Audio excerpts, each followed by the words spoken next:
are in the same goldfish bowl, repeating the same messages, having the same conversations. And I forget sometimes the general public are out there, and although I do a lot to educate on my personal way of life, it's very much about me and look at what I'm doing. And I forget that, I forget that people don't understand maybe the terminology that we use. They don't understand the practices that we undertake, that we do. And they definitely don't understand why we're doing them or what impact it's having. So on Twitter, I'll screenshot the conversation and I'll put it in so you can read it. Several people seem to think that being organic is better for the soil structure. I can't, I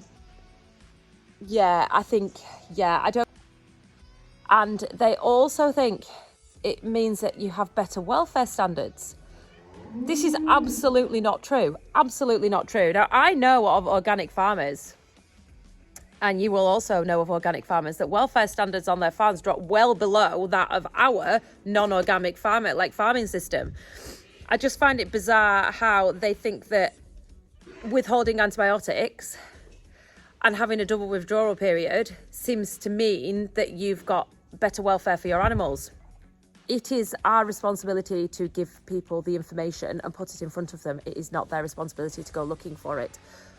So doing this, YouTube reaffirms why it's the right thing to do. It is the right thing to do. And yeah, I'll take a bit of shit for not having a PTO cover on or whatever.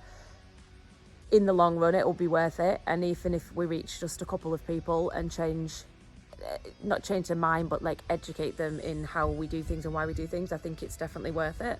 So the conversation started when I had put a picture on yesterday of immunising some calves with Risperdal intranasal, which is a pneumonia immunisation, giving it to some young dairy calves. And somebody commented and said, why are you injecting them? Well, I actually thought that calling it an intranasal would alleviate that assumption, but it didn't.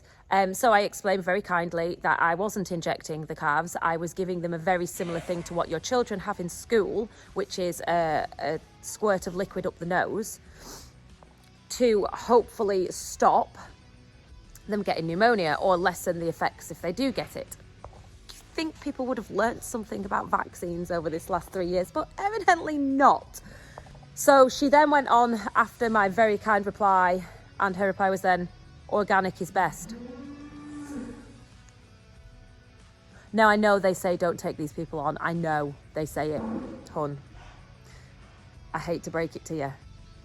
Immunising calves doesn't make a difference to being organic. Like, farmers, organic and not, have a duty of care to their animals, and they still need to treat them accordingly. And if there is a problem, they're not going to withhold antibiotic treatment based on whether or not they are organic.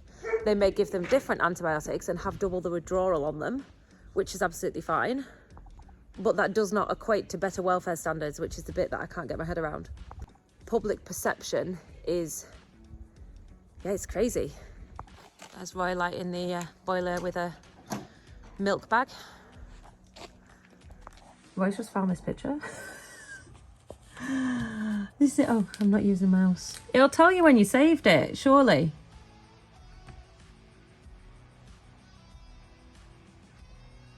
(2013) date acquired 2013. That is a long time ago. Are you ready? Ta-da! So in 2013, Roy found a fella on Anglesey with a herd of Jersey cows, and he had a habit of screenshotting lots of things like this. So this guy had a herd of Jerseys, and absolute perchance that we screenshotted this picture all those years ago, and we have practically ended up with exactly the same thing outside. It's unbelievable. I wonder if he has any surplus heifers to sell.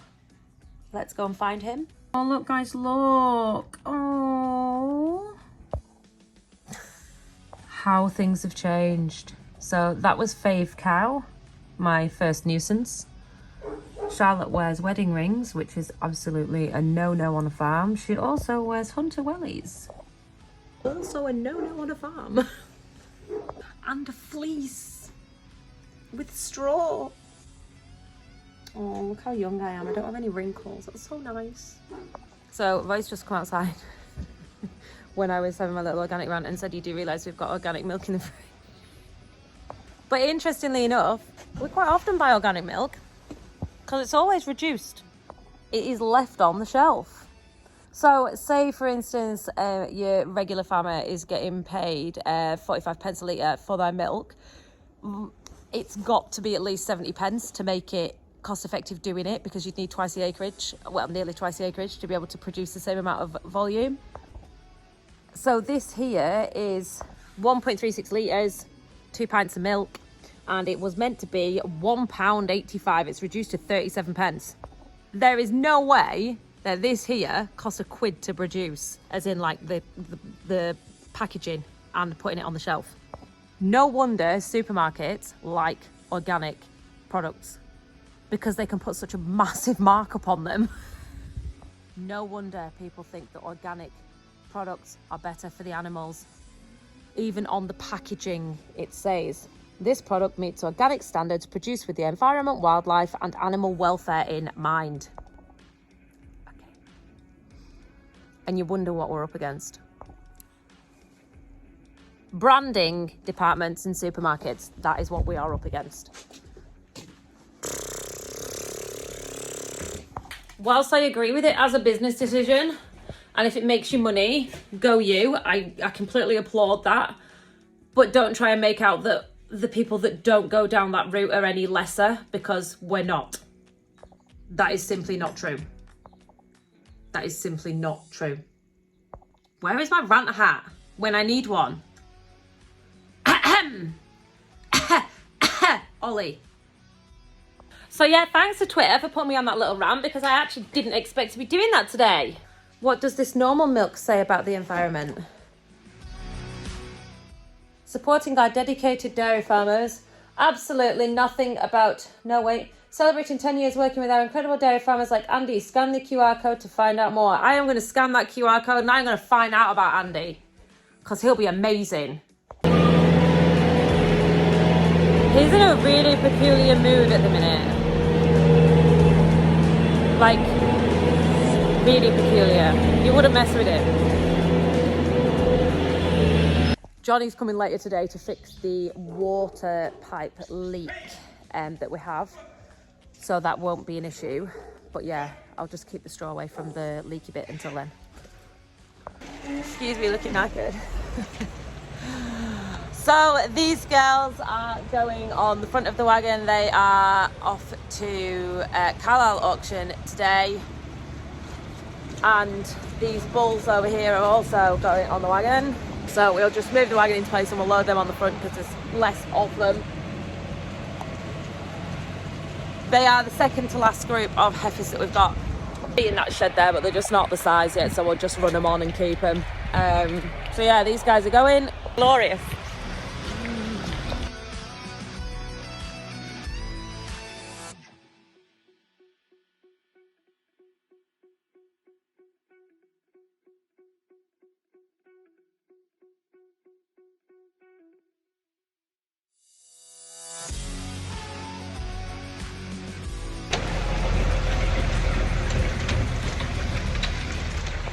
My hands are so cold I can't even show you. So these are the last bulls, that is it. These were the smallest, puniest little things, and we've kept them until they've grown to a half decent size, and today is the day they are going. These are two of our finished products on one wagon, which is very unusual. We don't normally sell heifers and bulls at the same time.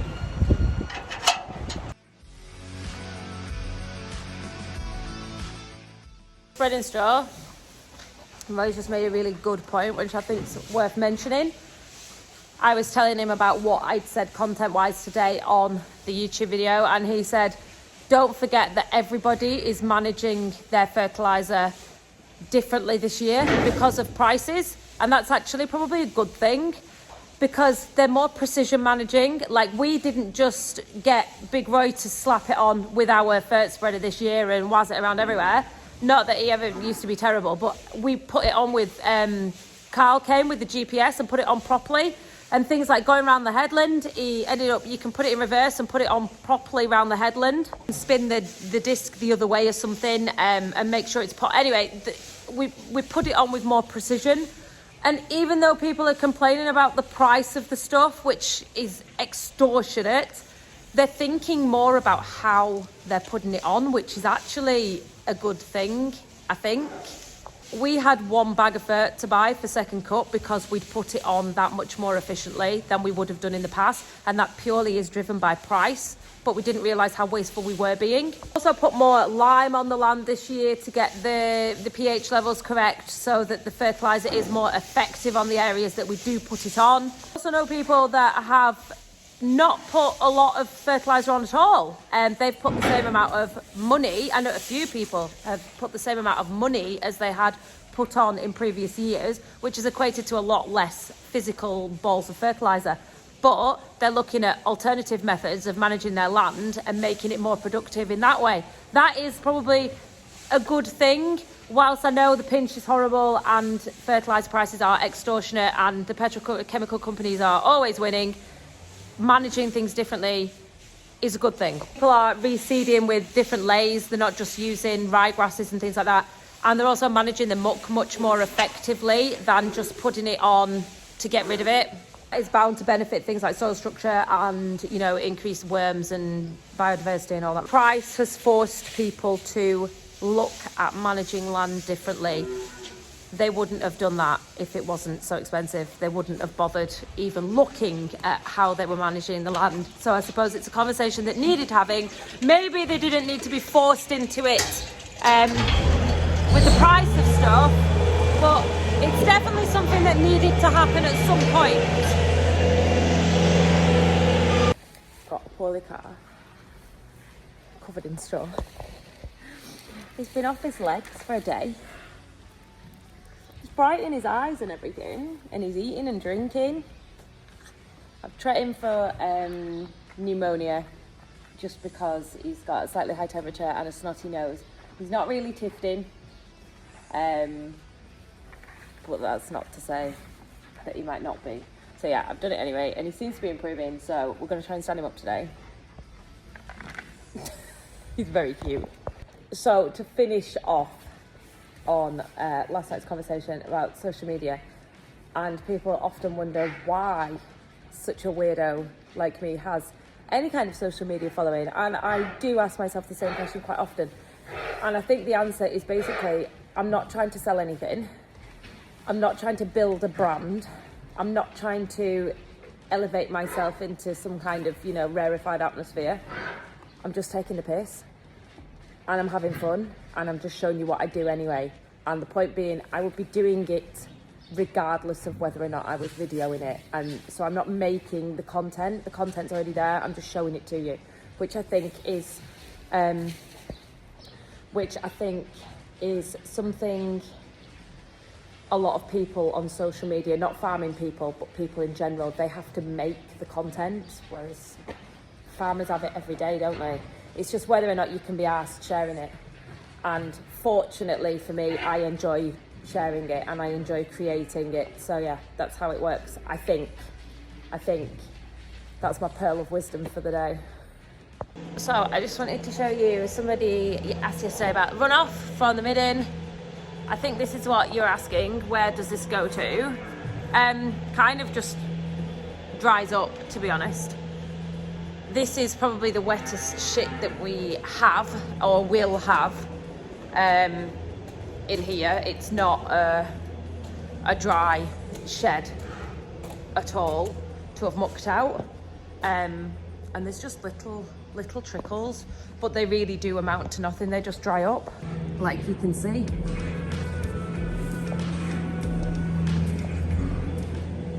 So if they didn't dry up, the shed is designed with like a little gully around it here. I'll walk down and show you where it goes. It goes in front of this one. And it drops down into here, down this slope, and then it runs along the side of the silage pit. By this time, I guarantee it will have, it won't make it this far, but if it did, it runs all the way down here.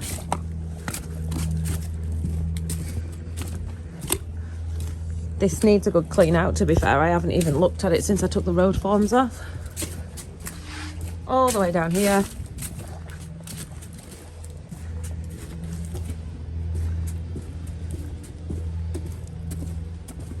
And into here. And then this runs into a big tank that sits underneath here. The same as all water caught on this yard. That's flat. And then it goes like this. So the water can't get out. So all of the water from up the yard drains down here and it's caught in this. And it drains right across there and into the tank I was telling you about. I'll show you. Oh, I can't. The bloody... Why's put this on? No, it's too heavy. I can't show you. That yard, the entire yard, runs obviously massively downhill.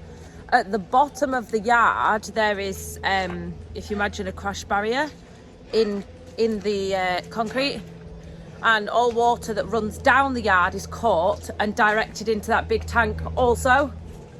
So there is no water or anything from that yard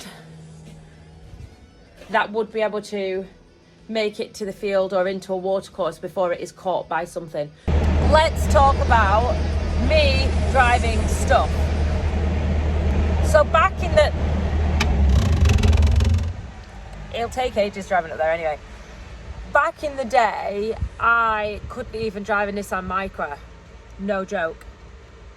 And then I got with Roy, who had a garage. And all of a sudden, you were tasked with reversing cars out of very tight spaces because the car park was small. And I fast became a pretty decent driver just because they were other people's cars and you had to take care. I was always terrified of driving machinery. I mean, terrified. I couldn't drive a scraper tractor. My friend Kelly taught me how to drive a Massey with the scraper on because Roy is so impatient, he would have just shouted at me and I'd have got embarrassed and it just wouldn't have worked. So bless Kelly, she used to come and first of all she did it for me and then she was like, right, you need to get on and you need to have a go, and I was like, ugh. So I got on this little Massey, the first tractor I'd ever driven, and I scraped the passages and I was flying. I was so good on that tractor, way better than Roy because obviously that's all I'd learnt to drive on. We then traded the Massey in for a Bobcat, which I was mortified about because of reaching the top of the silage pit with it. I also couldn't drive the Bobcat. I was petrified. Every time I turned it on, the smaller one, I found that I didn't put the revs on properly and it used to go and I'd be like, it's gonna tip over. This Bobcat's now impossible to tip over. The other one is really easy to tip over. You can tip it over with a bale, but this one's not that bad. I asked my friend to look after the children and I said I really need to learn how to drive this Bobcat because Roy was having to come home from work to feed the cows because I could scrape out with the tractor, everything was fine, but I couldn't feed the cows. So I got rid of the kids, my friend looked after them after school, and I thought I'm gonna do this. So I jumped on the Bobcat. I knew basically how to drive it and I made myself do it. I made myself come down here without a roof, without a second pit, and take grabs of silage up. We didn't have a Keenan, so I just used to go and dump them in the central passage over and over and over and over again.